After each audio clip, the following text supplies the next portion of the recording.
बुलढाणा शहरातील चिखली रोडवरील फॅब्रिकेशन वर्कशॉपमध्ये दुपारी अचानक भीषण आग लागली। जीवितहानी टळली असली तरी लाखोंचे साहित्य जळून खाक झाले। नगर परिषदेच्या अग्निशमन दलाने वेळेवर धाव घेत आगीवर नियंत्रण मिळवले। बुलढाणा शहरातील चिखली रोड परिसरात दुपारी 4 वाजण्याच्या सुमारास एका फॅब्रिकेशन वर्कशॉपमध्ये भीषण आग लागली। या घटनेत सुदैवाने कोणतीही जीवितहानी झाली नाही। मात्र वर्कशॉपमध्ये ठेवलेले साहित्य, यंत्रसामग्री व रंगसाहित्य जळून लाखोंचे नुकसान झाले आहे। इंटेरियर व्यावसायिक हरीश शर्मा यांच्या फॅब्रिकेशन वर्कशॉपमध्ये ही आग लागली।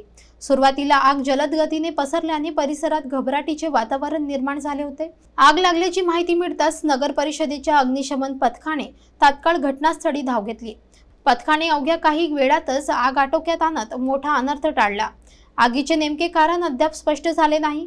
प्राथमिक तपासात विजेचा शॉर्ट सर्किट किंवा रंगसाहित्यांमुळे आग लागल्याचा अंदाज व्यक्त केला जात आहे।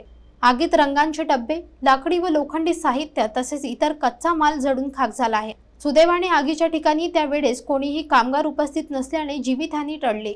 पोलिसांनी घटनास्थळी भेट देऊन पंचनामा केला असून नुकसानाचे अचूक मूल्यांकन सुरू आहे। या आगीच्या घटनेमुळे स्थानिक व्यापारी व नागरिकांत मोठी चर्चा रंगली आहे।